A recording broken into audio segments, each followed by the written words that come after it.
இன்றைக்கு ஒரு மனுஷன் மேலே தேவனுடைய அழைப்பு இருக்கிறது என்பதுடைய அடையாளம் என்பதை குறித்து ஒரு சில காரியங்களை நான் உங்களோடு கூட பேசுகிறேன். ஆண்டவர் நமக்கு கிருபை தருவாராக. 3 பகுதிகளில் ஆண்டவர் ஒரு மனுஷனுடைய அழைப்பை படிப்படியாக வெளிப்படுத்துகிறவராக இருக்கிறார். ஒரு மனுஷன் மேலே ஆண்டவருடைய அழைப்பு இருக்கிறது அப்படிங்கிறத நம்ம எப்படி கண்டுபிடிக்கலாம், அல்லது ஆண்டவர் ஒரு மனுஷன் மேலே அழைப்பு இருக்கிறதை எப்படி ஒரு மனுஷனுக்கு வெளிப்படுத்துகிறார், எப்படி அதை அடையாளப்படுத்துகிறார் என்பதை நான் உங்களுக்கு காட்டி கொடுக்கிறேன். என்னால் முடிந்த அளவுக்கு நேரம் வேறு ஆகிவிட்டு பாருங்கள், இன்னும் 30 நிமிஷம் தான் இருக்குது. முடிந்த அளவுக்கு நம்ம வேகமாக நம்ம தியானிக்க போகிறோம். எல்லோரும் முதலாவது நம்ம வாசிங்க பார்க்கலாம். நீங்கள் தான் வாசிக்கணும், ஆனால் கண்ணாடியை மறந்து வைத்து வந்து விட்டேன். ஆகையினால் கலாத்தியருக்கு எழுதின நிருபம் 1வது அதிகாரம் அதனுடைய 15வது வசனத்தை நம்ம வாசிக்கலாம். கலாத்தியர் 1வது அதிகாரம் 15வது வசனம், பக்கம் 257. சத்தத்தை உயர்த்தி வாசிங்க பார்க்கலாம். அப்படி இருந்தும் நான் என் தாயின் வயிற்றில் இருந்தது முதல் என்னை பிரித்தெடுத்து தம்முடைய கிருபையினால் அழைத்த தேவன் தம்முடைய குமாரனை நான் புறஜாதிகளிடத்தில் சுவிசேஷமாய் அறிவிக்கும் பொருட்டாக அவரை எனக்குள் வெளிப்படுத்த பிரியமாக இருந்தபோது உடனே நான் மாம்சத்தோடும் இரத்தத்தோடும் யோசனை பண்ணாமலும் எனக்கு முன்னே அப்போஸ்தலரானவர்களிடத்தில் எருசலேமுக்கு போகாமலும் அரபி தேசத்துக்கு புறப்பட்டு போய் மறுபடியும் தமஸ்கு ஊருக்கு திரும்பி வந்தேன். ஸ்தோத்திரம். என்ன கவனிங்க. நம்பர் 1, ஒரு மனுஷனை ஆண்டவர் எப்பொழுது அழைக்கிறார் என்று சொன்னால், ஒரு மனுஷன் எப்பொழுது தாயின் கர்ப்பத்தில் உருவாயிருக்கிறாரோ அன்றைக்கே ஆண்டவருடைய அழைப்பை அந்த நபர் மேலே ஆண்டவர் வைக்கிறார். பாருங்க, அப்போது ஒரு தாயுடைய வயிற்றில் இருக்கிற ஒரு குழந்தை, அந்த குழந்தையை பற்றி அந்த குழந்தையை சுமக்கிற தாய்க்கு ஒருவேளை தெரியாது, என் பிள்ளை நாளைக்கு என்னவா மாறுவாங்கிற அந்த தெரியாது. அந்த காரணமான தகப்பனுக்கு தெரியாது. ஆனால் நம்மை உண்டாக்குகிற, நம்மை சிருஷ்டித்த ஆண்டவருக்கு தெரியும். நான் பிறப்பதற்கு முன்பாக தாயின் வயிற்றில் இருக்கும்போதே ஆண்டவருடைய அழைப்பு என் மேலே இருந்திருக்கிறது. ஆனால் அது தெரிவதற்கு, நான் அறிந்து கொள்வதற்கு சில ஆண்டுகளாகலாம். சிலருக்கு அந்த அழைப்பு இருக்கிறது சின்ன வயசுலே தெரிஞ்சிடும், சிலருக்கு அந்த அழைப்பு இருக்கிறது வாலிப வயசுலே தெரிஞ்சிடும், சிலருக்கு காலம் போன காலத்தில் தான் தெரியும், பல்லெல்லாம் போன பிறகு தான் தெரியும், ஐயோ நல்ல காலத்தெல்லாம் மிஸ் பண்ணிட்டேனே அப்படின்னு சொல்லி தெரியும். ஆனால் சிலருக்கு ஆண்டவர் ஏற்கனவே அதை வெளிப்படுத்தி கொடுத்திருக்கிறார், ஏற்கனவே அதை வெளிப்படுத்தி கொடுத்திருக்கிறார். சிம்சோன் பிறப்பதற்கு முன்பாகவே சிம்சோனை குறித்து தகப்பனுக்கு, தாய்க்கு ஆண்டவர் சொல்லியிருந்தார். யோவான் ஸ்நாபகன் உற்பத்தி ஆவதற்கு முன்பாகவே யோவான் ஸ்நாபகனுடைய அழைப்பை குறித்து யோவான் ஸ்நாபகனுக்கு தகப்பனுக்கு ஆண்டவர் வெளிப்படுத்தி கொடுத்திருந்தார். அப்போ நான் இதில் முதலாவதாக என்ன சொல்லுகிறேன் என்றால், ஒரு அழைப்பு என்பது நம்முடைய ஜீவனை விட விலையேற பெற்றது தான் கர்த்தர் நம்ம மேலே வைத்த அழைப்பு. ஆண்டவர் இந்த ஆயுசில் எத்தனையோ மக்கள் உலகத்தாராக இருக்கிறதான நேரத்தில் என்னை இந்த பூமியில் இருந்து பரலோகத்தில் இருக்கிற உன்னதமான தெய்வத்தை ஆராதிப்பதற்காக எங்கே வைத்து கண்டார் என்றால், தாயின் கர்ப்பத்தில் வைத்தே என்னை அழைத்த அழைப்புக்காக நான் ஆண்டவருக்கு நன்றி செலுத்துகிறேன். நாம் எந்த குடும்பத்தில் பிறந்திருக்கலாம், எந்த ஜாதியில் பிறந்திருக்கலாம், எந்த மதத்தில் பிறந்திருக்கலாம், எந்த பெற்றோருக்கு பிறந்திருக்கலாம், ஆனால் ஆண்டவருக்கு நல்லா தெரியும், இவர்கள் தாயின் வயிற்றில் இருக்கும் போதே இவங்க மரிப்பதற்கு முன்பாக ரட்சிக்கப்பட்டு தான் மரிப்பார்கள் என்பதை என் கர்த்தர் நன்கு அறிந்தவராக இருக்கிறார். இதை அப்போஸ்தலனாகிய பவுல் சொல்கிறார். அவருக்கு என்னைக்கு தெரியுமா தெரிஞ்சது இந்த அழைப்பு?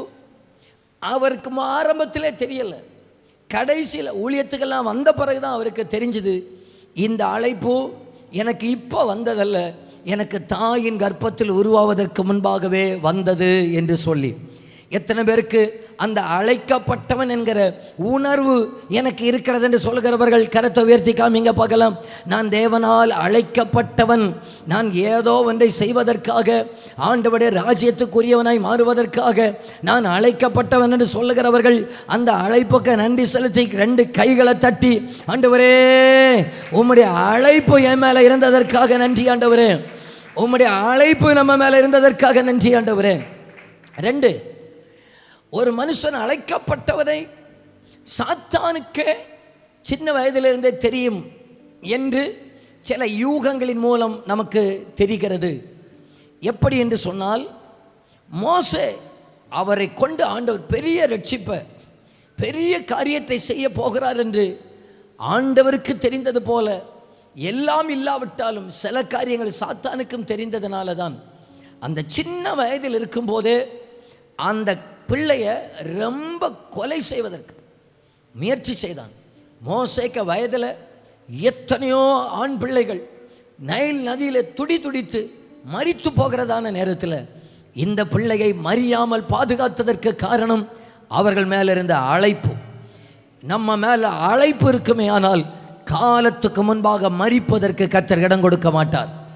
நம்ம மேலே அழைப்பு இருக்குன்னு சொன்னால் எந்த சட்டங்களானாலும் எந்த திட்டங்களானாலும் நம்மை தொடுவதற்கு என் கர்த்தர் அனுமதிக்க மாட்டார்.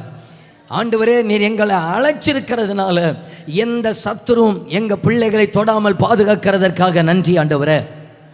நினைச்சு கொள்ளுங்க பெற்றோர்கள், உங்கள் பிள்ளைக்கு மற்ற பிள்ளைகளுக்கெல்லாம் வராத பிரச்சனை நம்ம பிள்ளைக்கு வருதுன்னா நினச்சிக்கிடுங்க, நம்ம பிள்ளையின் மேலே கர்த்தர் ஒரு அழைப்பை வைத்திருக்கிறார். அதை நம்புகிறவங்க இருக்கிறீங்களா? அந்த கையை உயர்த்தி காமிங்க பார்க்கலாம்.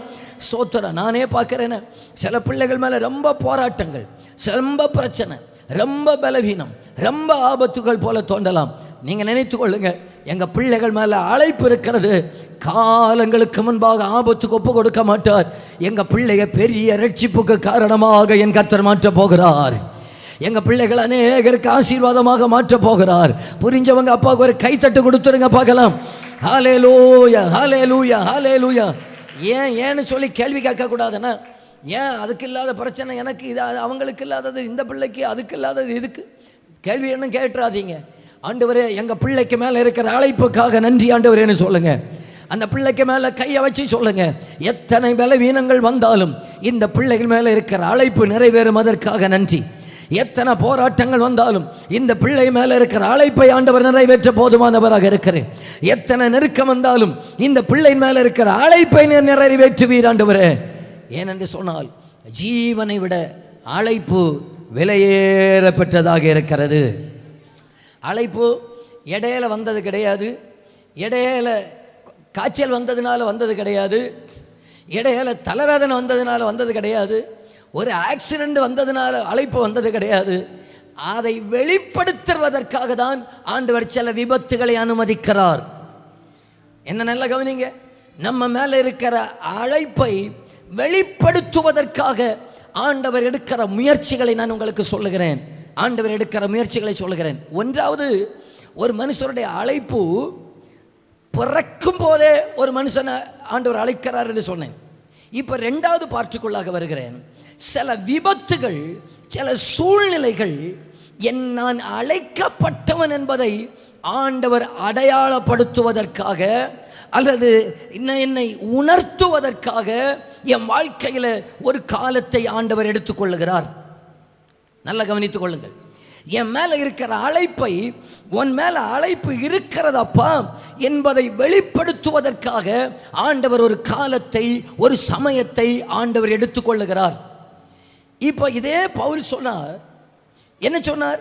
தாயின் வயிற்றில் இருக்கும் போதே என்னை அழைத்தவர் என்று சொன்னார். இப்போ இந்த மனுஷன் நேர ஆப்போசிட்டா செயல்படுறார். எந்த தெய்வம் அழைத்தாரோ அந்த தெய்வத்துக்கு விரோதமாகவே செயல்பட்டு ஓடிக்கொண்டிருக்கிறார். அந்த தெய்வத்தை வேதனைப்படுத்தி ஓடிக்கொண்டிருக்கிறார். இப்போ முக்கியமான பார்ட் உங்களுக்கு சொல்லுகிறேன். ஆண்டவர் நம்முடைய வாழ்க்கையில் அழைப்பு இருக்கிறது என்பதை வெளிப்படுத்துகிற அந்த டைமில் இன்ன காரியங்கள் நடக்கலாம். இப்போ நான் சொல்லுகிறது அப்போஸ்தலர் நடபடிகள் 9வது அதிகாரத்தில் இருக்கிறது. வாசிக்க வேண்டாம், நானே சொல்லிவிடுகிறேன். எங்க எருசலேமில் இருந்து இந்த சவுல் எங்க போகிறார் என்றால் தமஸ்குவுக்கு நேராக போகிறார். என்னை ப்ளீஸ் தயவு செஞ்சு என்னை கவனிங்கள். எருசலேமிலிருந்து தமஸ்குவுக்கு நேராக பிரயாணப்படுகிறார். எதற்காக பிரயாணப்படுகிறார் என்றால், எருசலேமில் இருக்கிற சபைகளை கெடுத்து விட்டாயிற்று, சீரழித்து விட்டாயிற்று, அடித்து ஆயிற்று, உடைத்து ஆயிற்று. அங்கே இருந்து பெர்மிஷனை வாங்கி இப்போ தமஸ்குவில் இருக்கிற சபையை பாழாக்குவதற்காக போகிறார். போய்கொண்டே இருக்கிறார், பிரயாணம் பண்ணி போகிறார். தமஸ்குவுக்கு பக்கத்தில் வர்றதான நேரத்தில் சடுதியிலே ஒரு வெளிச்சம் வந்து அவர் கீழே விழுந்துட்டார். நம்ம விபிஎஸ்ல கூட அதை பற்றி ஒரு பாட்டு உண்டு. அதுக்கு தொடக்கம் என்னது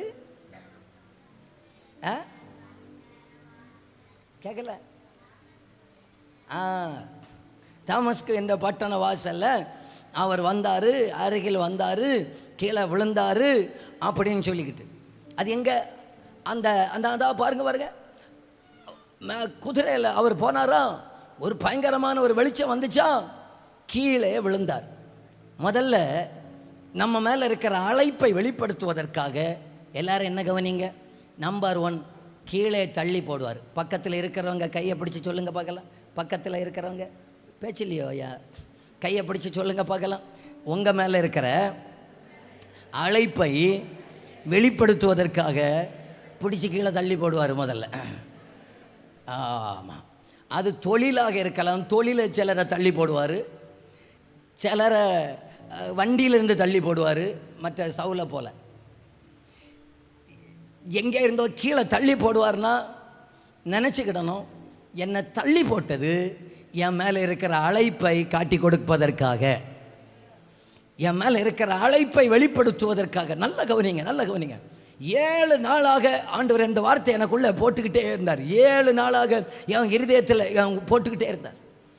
ஒரு மனுஷன் மேலே இருக்கிற அழைப்பு லைஃப்பில் நல்ல எல்லா காரியமும் சக்ஸஸ் ஆகி இருந்தால் நம்ம மேலே இருக்கிற அழைப்பு நமக்கு தெரியாது. எருசலேமில் இவருடைய ப்ராஜெக்ட் எல்லாம் வெற்றிகரமாக இருந்தது. இவர் நினைச்சார், ஆண்டவர் இப்போ எதற்காக தெரியுமா என்ன வைத்திருக்கிறார்?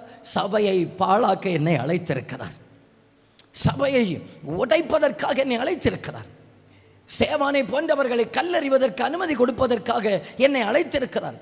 ப்ராஜெக்ட் எல்லாம் நான் நினைச்சதெல்லாம் நடக்கிறதான நேரத்தில் என் மேலே இருக்கிற அழைப்பை வெளிப்படுத்த முடியாது. என்னை சில இடத்துல வேகமாய் போன இடத்துல, வேகம் காட்டின இடத்துல நான் என் கீழே விழுந்து கிடக்கிறேன்னு சொன்ன நினச்சிக்கோங்க, ஆண்டவர் நம்ம மேலே இருக்கிற திட்டத்தை வெளிப்படுத்த போகிறார் என்று நினைத்து கொள்ளுங்கள். இப்போ எத்தனை பேர் சொல்லுகிறீங்க, ஆண்டவரே என்னை சில இடத்துல பிடிச்சி தள்ளி போட்டதற்காக நன்றி ஆண்டவரே என்ன சொல்லுகிறவங்க அந்த கரத்தை உயர்த்தி வரலையா சொல்லுங்க பார்க்கல. நான் இப்படியே மனதார ஆசீர்வதிக்கிறேன், ஆண்டவரே தள்ளி போடாதவர்களை இந்த மாதத்திலேயாவது தள்ளி போட்டுருங்க ஆண்டவரேன்னு சொல்லிட்டு. சில தள்ளுறது எதற்காகன்னு சொன்னால், எங்கள் மேலே இருக்கிற அழைப்பு, நம்ம மேலே ஒரு அழைப்பு இருக்கிறதுங்க. இங்கே பாருங்க, என்னுடைய கீழே விழுதலை விட என் மேலே இருக்கிற அழைப்பு விலையேற பெற்றது என்பதை இப்போ புரிஞ்சவங்க கைத்தட்டி அப்பாவுக்கு ஒரு நன்றி செலுத்துங்க பார்க்கலாம். ஆண்டவரே, நான் எங்கேயாவது சில இடத்துல கிடக்கிறேன், எனக்கு ஐயோ விழுக சரீரத்தில் ஏற்பட்ட வலி எனக்கு பெருசாக பட்டுச்சு, ஆனால் பரம தகப்பனுக்கு ஒன்று எனக்கு பெருசாக பட்டுச்சு, என் மேலே இருக்கிற பரம அழைப்பு பெருசாக பட்டுச்சு, அழைப்பு பெருசாக பட்டுச்சு. அல்லேலூயா. என்ன ரெண்டாவதாக நினச்ச காரியம் என்னொன்று நடக்காது. ப்ராஜெக்ட் ஃபெயிலியர் ஆகுது நான் நினச்சிக்கிடுங்க, அழைப்பை வெளிப்படுத்த போகிறாருன்னு நினச்சிக்கிடுங்க. புரியுதா? ப்ராஜெக்ட் மிஷன் ஃபெயிலியர் பெர்மிஷனோட இருக்குது. பாஸ்டர், நாங்கள் எல்லா பெர்மிஷனும் வாங்கிட்டோம், வீடு கட்டணும்னு பெர்மிஷன் வாங்கிட்டோம், எல்லா அனுமதி கையில் இருக்குது. இப்போ அனுமதி ஒன்றும் அப்ளை பண்ண முடியலையே. ப்ராஜெக்ட் ஃபெயிலியர் ஆயிட்டுன்னு சொன்னேன். என் திட்டங்கள், என்னுடைய ஆசைகள் ஒன்றுமே நடக்கலைன்னா நீங்கள் நினச்சிக்கிடுங்க, என் மேலே தெய்வத்துடைய திட்டம் நிறைவேற போகிறது, என் மேலே இருக்கிற ஒரு தெய்வத்துடைய திட்டம், என் மேலே ஒரு அழைப்பு நிறைவேற போகிறது. இப்போ எத்தனை பேர் சொல்லுகிறீங்க, என்னை விழ தள்ளுனதற்காக நன்றி ஆண்டவரே. இந்த இடம் இந்த ஸ்பாட் ரொம்ப ரொம்ப முக்கியமானது, இந்த இடம் ரொம்ப முக்கியமான இடம். நம்ம நினைக்கிறோம், நான் நினச்சதெல்லாம் நடக்கிறேன்னா கர்த்தர் என்னை நேசிக்கிறார். இப்போ அவருக்கு வெளிப்படுத்தி கொடுக்கிறார், நான் நினச்சதெல்லாம் நடக்கல, நான் கர்த்தர் என்னை நேசிக்கிறார். நான் சொல்கிறது உங்களுக்கு புரியுதா? புரிஞ்சவங்க கையை உயர்த்தி காட்டுங்க பார்க்கல. ஸ்தோத்திரம். வாழ்க்கையில் ஒரு ஒரு ஒரு வட்டம் உண்டு பாருங்கள். வாழ்க்கையில் ஒரு பகுதி உண்டு பாருங்கள். அது என்ன பகுதின்னு சொன்னால், என்னுடைய அழைப்பை வெளிப்படுத்தி தருகிற ஒரு பகுதி. ஸ்தோத்திரம். மூன்றாவதாக, என் மேலே இருக்கிற அழைப்பை வெளிப்படுத்துகிற காலத்தில் என் கண்கள் குருடாகி போகலாம். நான் சொல்கிறதெல்லாம் அப்போஸ்தலர் 9வது அதிகாரத்தில் இருக்குது. என் பார்வை ஒன்று, எதிர்காலம் இருட்டாக தான் தெரியும். என் பார்வை எல்லா டோரையும் க்ளோஸ் பண்ணிடுவார். நான் நினச்சேங்க, உண்மையிலே நினச்சேன், இன்றைக்கி மே மாதம் இல்லையா, இந்த மே மாதம் முடிஞ்சாச்சுன்னா ஆண்டோடைய முழு நேர ஊழியத்தை செஞ்சு முழு நேர ஊழியத்துக்கு வந்து 21 வருஷம் முடியும். உங்கள்கிட்ட போய் சொன்னோம் பார்த்தீங்களா? உங்கள்கிட்ட போய் சொன்னோம் பார்த்தீங்களா? அடிக்கிறான் பாருங்க. 21 வருஷம். நான் ஒரு காலத்தில் நினச்சேங்க, இன்றைக்கு ஒரு 16 வருஷத்துக்கு முன்னால் நினச்சேன், எனக்கு எதிர்காலமே கிடையாது. அப்படியே பார்த்தா என் கூட படித்தவங்கெல்லாம் சொல்லுவான், நான் அந்த கம்பெனியில் வந்துட்டேன், இந்த அசோக் லேலண்டில் வந்துட்டேன். ஒருத்தன் சொல்கிறான், நான் டிவிஎஸ்ஸில் எனக்கு வேலை கிடச்சி. ஒருத்தன் சொல்கிறான், எனக்கு எல்ஐசியில் மேனேஜர் ஆகிட்டேன். இப்படிலாம் சொல்லும்போது நான் மட்டும்தான் பாப்பராகி கிடக்கிறேன். எனக்கு எதிர்காலம் என்ன? ஒன்றும் கிடையாது. ஊழியத்துன்னு சொல்லி வந்துட்டேன், எல்லாத்தையும் விட்டுட்டு வந்துட்டேன். ஆண்டவர் என் கண்ணையே குருடாக்கி போட்டார். எல்லாமே அடைப்பட்டது போல இருக்குது. வாழ்க்கையே முடிஞ்சதுன்னு நினைச்சேன். அப்போ நீங்கள் நினச்சிக்கிட்டோம், எல்லா வாசனை அடைபடுதுன்னு சொன்னான்.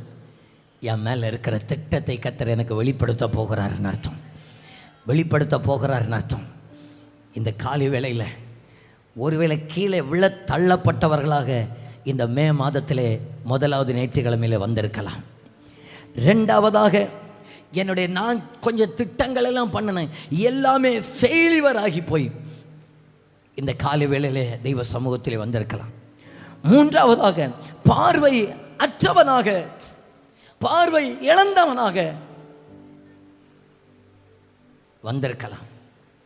4வதாக, சொந்த இடத்திலிருந்து பிரிக்கப்பட்டவராக ஆண்டவர் கொண்டு வருவார். எருசலேமில் வச்சா இந்த ஆளை பிடிக்க முடியாது. எருசலேமில் வச்சா நேர ஒருவேளை அப்படியே கீழே விழுந்தாலும், கண்ணில் தெரியாமல் போனாலும், கிட்ட நிற்கிறவனை பார்த்து சொல்லுங்கள், எனக்கு அம்மையிட்ட கொண்டு விடுங்கன்னு சொல்லுவார். எனக்கு அண்ணன்கிட்ட கொண்டு விடுங்க, என்னை வீட்டுக்கு கொண்டு விட்டுருங்கன்னு சொல்லுவார். இப்போ வெளியே கொண்டு வந்து விட்டதுனால இப்போ அம்மையிட்டையும் போக முடியாது, அப்பன்ட்டையும் போக முடியாது, யார்கிட்டையும் போக முடியாது. வெளியே சொல்லணும், யார்கிட்ட சொல்லணும்? டே பாஸ்டர்கிட்ட என்ன கொண்டு போய் விடுறா, அனனியாட்ட கொண்டு விடுறா. என் கர்த்தர் என்னை நடத்துகிறது. என்னை அழகாக நேர்த்தியான சரியான செம்மையான பாதைகளை என்னை நடத்துகிறார். சில விழுகைகள் எத்தனை பேர் சொல்கிறீங்க? இந்த மாதத்திலே கர்த்தர் சிலரோடு திட்டமும் தெளிவுமாக பேசுவார். திட்டமும் தெளிவுமான சில தரிசனங்களை கொடுப்பார். திட்டமும் தெளிவுமான சில வார்த்தைகளை கொடுப்பார். அவை அத்தனையும் உங்கள் மேலே இருக்கிற அழைப்பை வெளிப்படுத்துவதற்காகவே. அந்த அப்பாவுக்கு நல்ல ஒரு கையை தட்டி வராமேன்னு சொல்லுங்க பார்க்கலாம். நல்ல கையை தட்டி வராமேன்னு சொல்லுங்க பார்க்கலாம். சொல்லிக்கிட்டே போகலாம். அடுத்ததாக பார்த்தீங்கன்னு சொன்னால், பக்கத்தில் நிற்கிறவங்க நான் விரும்பின ஆள் அல்ல, நான் விரும்பாத இடத்துல தான் கொண்டு போய் விடுவார். அனனியாவெல்லாம் அடித்து கொள்றதுக்குனாக வந்தார். இப்போ அனனியாவுக்கு கிட்டேயே 3 நாள் கிடக்க வச்சுட்டார், அங்கேயே கிடந்தார். அழைத்தவரே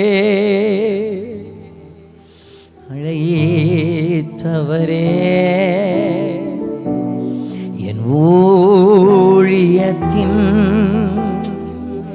ஆதாரமே, அழைத்தவரே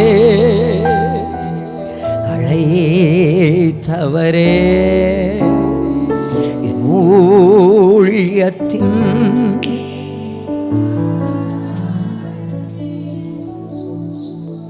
நான் டைரக்டாகவே உங்களுக்கு சொல்ல வேண்டியதை சொல்லிவிடுகிறேன்.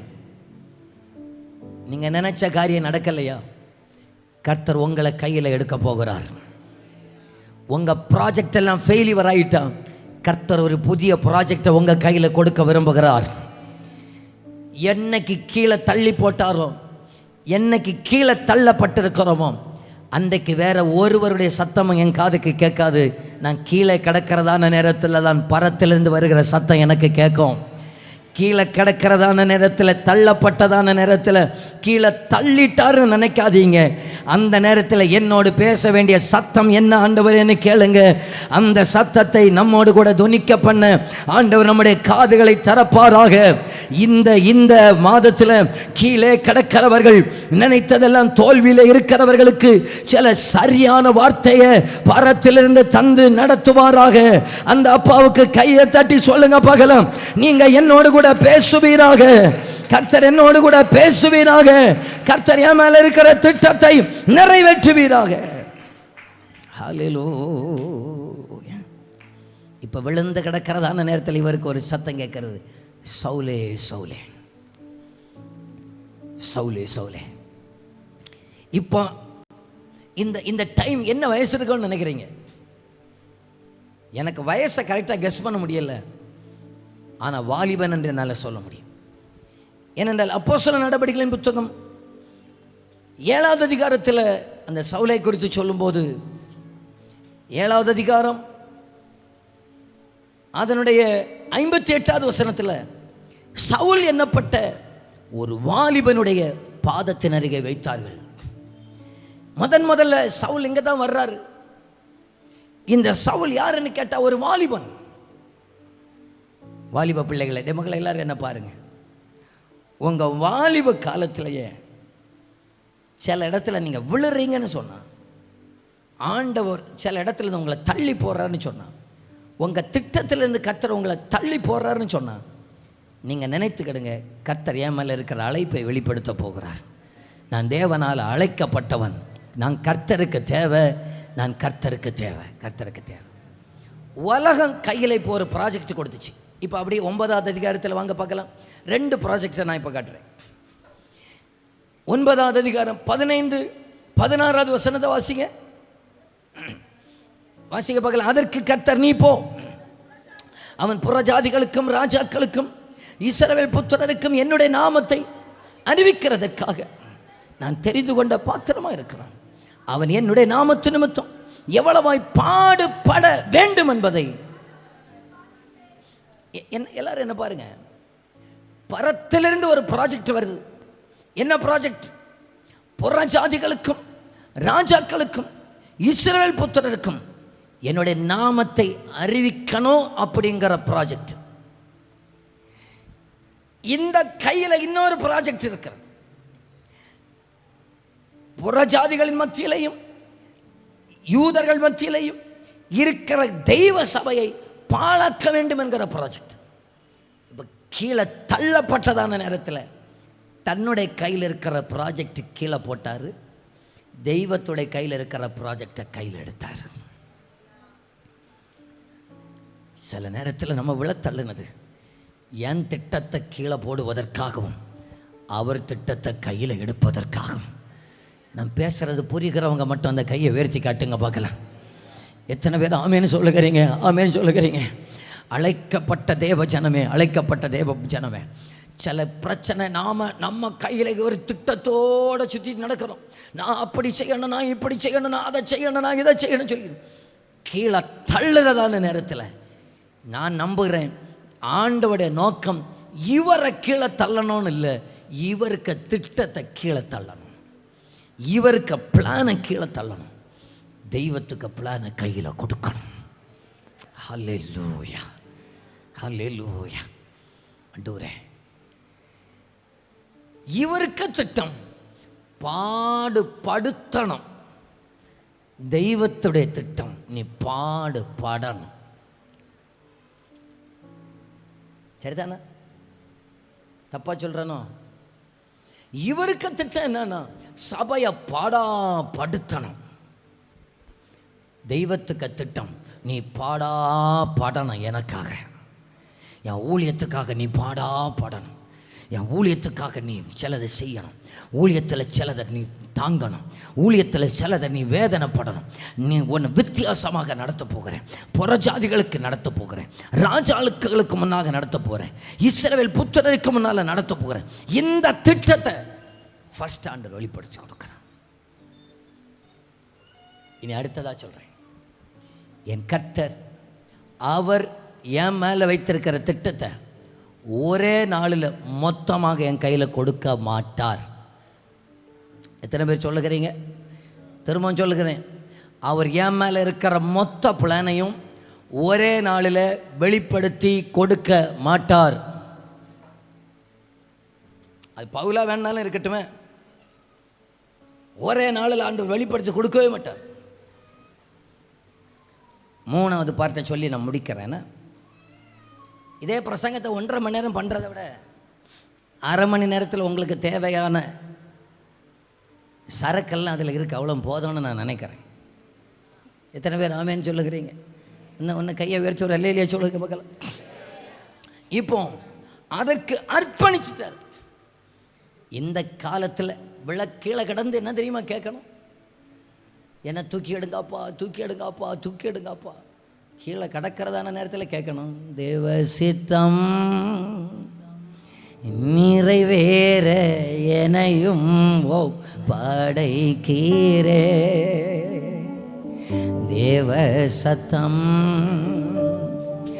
என் உள்ளம் பலமாக தோனிக்குதே. எத்தனை பேர் கேட்குறீங்க? 2 கைகளை உயர்த்தி அப்படியே அப்பாட்ட கேளுங்க பார்க்கலாம். எனக்கு தெரியும், இந்த காலை வேளையில் விழுந்து கிடக்கிறவங்க இதுக்குள்ளே ஆண்டவர் கொண்டு வந்திருக்கிறார். முடிவெடுக்க தெரியாதவங்க இதுக்குள்ளே நிற்கிறீங்க. நாளைக்கு என்ன செய்யணுங்கிற கேள்வியோடு கூட இதுக்குள்ளே நிற்கிறீங்க. ப்ராஜெக்ட் திட்டங்கள் எல்லாம் தோல்வியோடு கூட இதுக்குள்ளே நிற்கிறீங்க. எதிர்காலமே இருள், கண்கள் குருடாக்கப்பட்டவங்களாக இதுக்குள்ளே நிற்கிறீங்க. என்ன செய்யணும்னு தெரியாமல் நிற்கிறீங்க. இந்த நேரத்தில் நம்முடையத்திலேருந்து வர வேண்டிய ஒரே ஜெபம், அந்த 2 கையை விரித்து காட்டியிருக்க பார்க்கலாம்.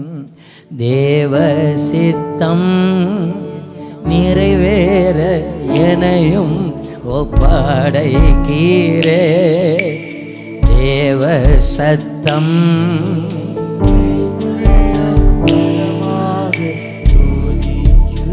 தேவ சித்தமே, தேவ சித்தம் நிறைவேற எனையும் ஒப்படைக்கீரே, தேவ சத்தம்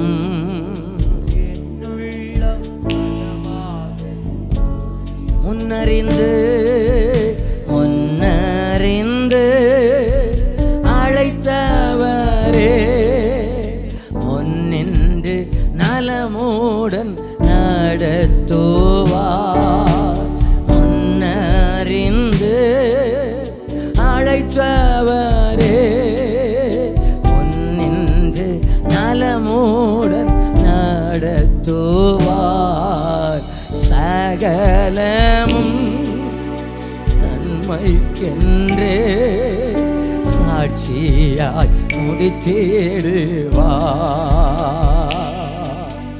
சகலமும் நன்மைக்கென்றே சாட்சியாய் முடித்திடுவார். ஜெபிக்கிறதுக்கு வேற வார்த்தையே வேண்டாங்க. தள்ளப்பட்டு கிடக்கிறதான நேரத்தில் ஒன்று மட்டும் நம்ம ஜெபமாக இருக்கட்டும். நீர் என்ன செய்ய சித்தமாக இருக்கிறீர் ஆண்டவரே, எனக்கு உங்கள் சித்தம் மட்டும் செஞ்சால் போதும் ஆண்டவரே. எனக்கு இப்போ மட்டும் எனக்கு புரியுதப்பா, நான் கீழே விழுந்தாலும் என் மேலே இருக்கிற திட்டத்தை நிறைவேற்ற போதுமானவராக இருக்கிறேன். நான் தள்ளப்பட்டாலும் என் மேலே இருக்கிற தேவ சித்தத்தை நிறைவேற்ற வல்லவராக இருக்கிறேன்.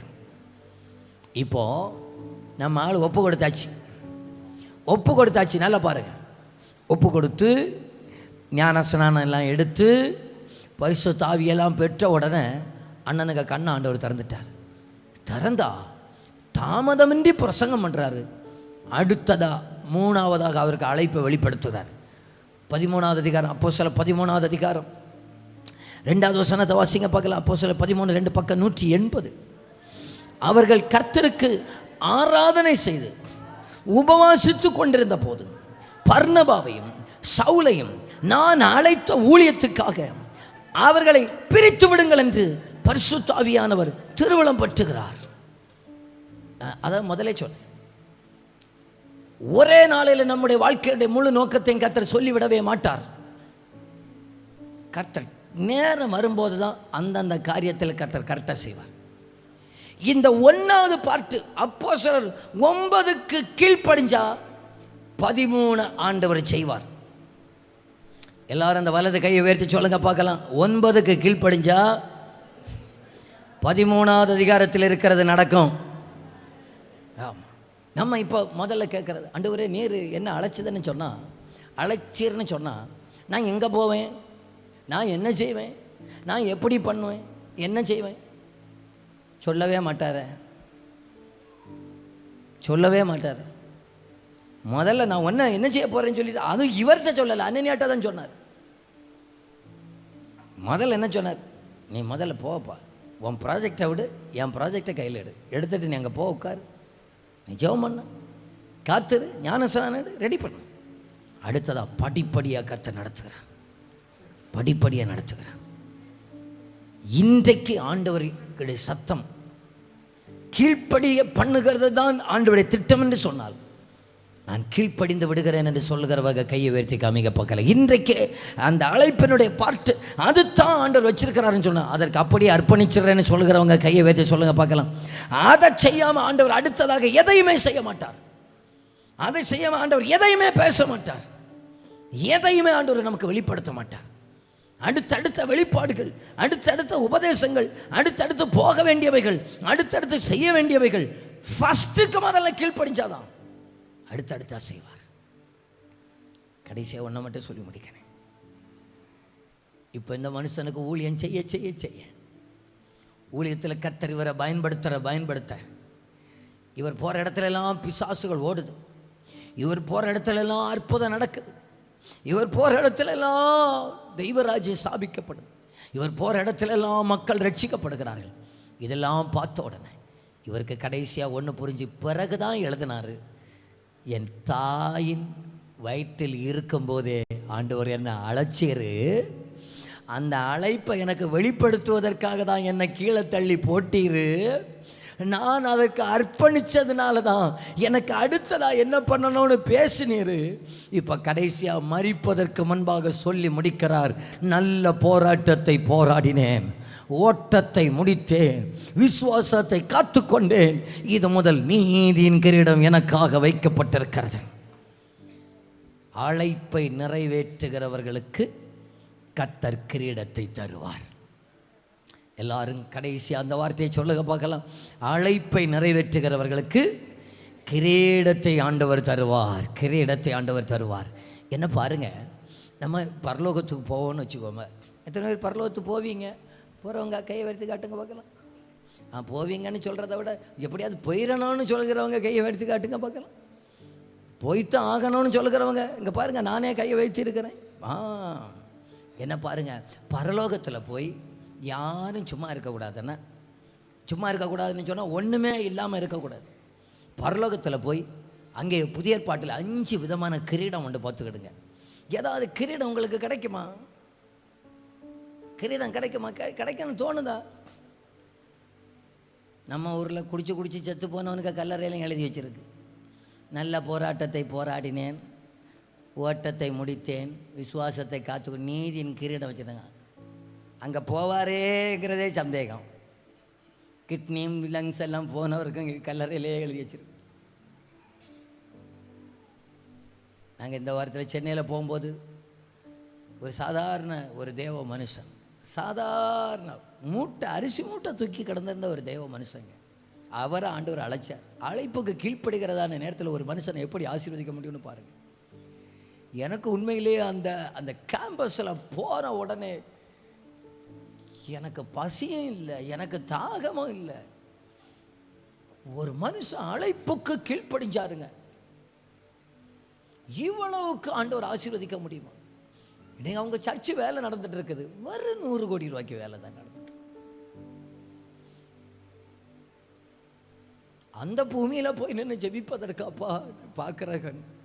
இதெல்லாம் எனக்கு ஒரு வாய்ப்பு தந்ததுக்காக நான் ஆண்டவருக்கு நன்றி செலுத்துன்னு பார்த்துக்கிடுங்க. ஏன்னு சொன்னேன், இவ்வளவோ அழைப்புக்கு கீழ்ப்படுகிறவங்கள இவ்வளவுத்துக்கு நடத்த முடியுமாங்க? இவ்வளவுக்கு அரிசி மூட தூக்குவதற்காக போனவர், எங்க சென்னைக்கு வேலைக்குன்னு போனவர், அங்க ரட்சிக்கப்பட்டார். நல்ல படிப்பறிவு உண்டா? படிப்பறிவு கிடையாது. ஆண்டவர் அவரை தொட்டார், ஊழியத்துக்கு வான்னு சொல்லி அழைச்சார். வந்தார். வந்தா பார்த்தீங்கன்னு சொன்னார், உண்மையிலேயே என்னை ரொம்ப உந்தி தள்ளிட்டுங்க, என்னை ரொம்ப உற்சாகப்படுத்தணும். அங்கே அவருக்கு கல்லறையில் அங்கே என்ன தெரியுமா எழுதி வச்சிருக்கிறாங்க? இவர் மரித்தும் பேசுகிறார்னு எழுதி வச்சிருக்கிறாங்க. கல்லறை பெரிய கல்லறை ஒன்றும் கிடையாது, ஒரு கல்லை மட்டும் தூக்கி அங்கே போட்டிருக்கிறாங்க. ஒரு கருங்கலை தூக்கி அங்கே போட்டிருக்க இந்த கருங்கல் எழுதி வச்சிருக்கிறாங்க, இவர் மரித்தும் பேசுகிறாங்க. இல்லை சார், ஒரு பிரம்மாண்டமான ஆலயம், ஆயிரக்கணக்கில் ஆத்துமாக்கள். நான் முதல்ல சொன்னேன், அழைப்பு என்னுடைய ஜீவனை விட விலையேறப்பட்டது. இதெல்லாம் கண்ட பிறகு தெரிகிறது, அழைப்பு சர்வ உலகத்தை விட விலையேறப்பட்டது. நமக்கு சில நேரத்தில் அண்ணாச்சா என்ன நடத்துவாரான்னு தோணுது, எனக்கு ஏதாவது தருவாரான்னு தோணுது. அழைப்புக்கு கீழ்ப்படிந்தவர்களுக்கு எதையும் ஆண்டவர் கொடுக்க வல்லவராக இருக்கிறார். எதையும் ஆண்டவர் கொடுக்க வல்லவராக இருக்கிறார். ஒரு மனுஷன் காலம் முழுவதும் லட்சங்கள் சம்பாதிச்சவர் கூட இவ்வளவு ஆண்டவர் வச்சிருக்க முடியாது, இவ்வளவு ஆண்டவர் கனப்படுத்தி இருக்க முடியாது. ஒருவேளை ஆண்டோடைய வருகை தாமதிச்சான், தலைமுறை தலைமுறையாக நின்று பேசும்.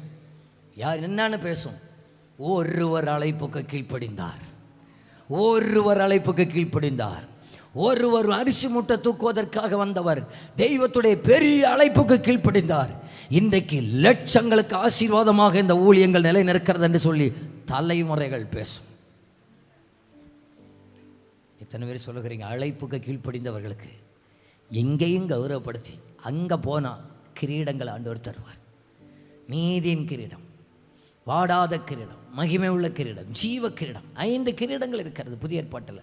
பரலோகத்தில் ஆண்டவர் நமக்கு தர 5 கிரீடம். இந்த கிரீடங்களை வாங்குகிற கூட்டத்தில் நம்ம எல்லாரும் இருக்கணும் ஐயா, இருக்கணும் ஐயா. ஏதோ ரட்சிக்கப்பட்டோம், வந்தோம், கை தட்டணும், பாடணும், ஞானஸ்நானம் பெற்றாச்சு, எங்கள் வேலை முடிஞ்சாச்சுன்னு நினைக்கக்கூடாது ஐயா.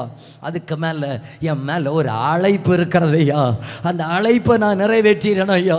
நான் சாகும்போது சொல்லணும் ஐயா, என் மேலே இருக்கிற அழைப்பை நிறைவேற்றி முடித்து விட்டேன், என் மேலே இருக்கிற நோக்கத்தை நிறைவேற்றி முடித்து விட்டேன், ஓட்டத்தை முடித்து விட்டேன். ஓட்டத்தை ஜெயமுடன் நானும் ஓடிட அருள் செய்வார். ஓட்டத்தை ஜெயமுடன் நானும் ஓடிட அருள் செய்வார். விசுவாச பாதையில் சோராது ஓடிடுவே. விசுவாச பாதையில் சோராது ஓடிடு. ஒரு 7 நாளாகவே இந்த வார்த்தை என் உள்ளத்திலே ஆண்டவர் போட்டுக்கிட்டே இருந்தார். என்னன்னு தெரியல, யாருக்குன்னு தெரியல.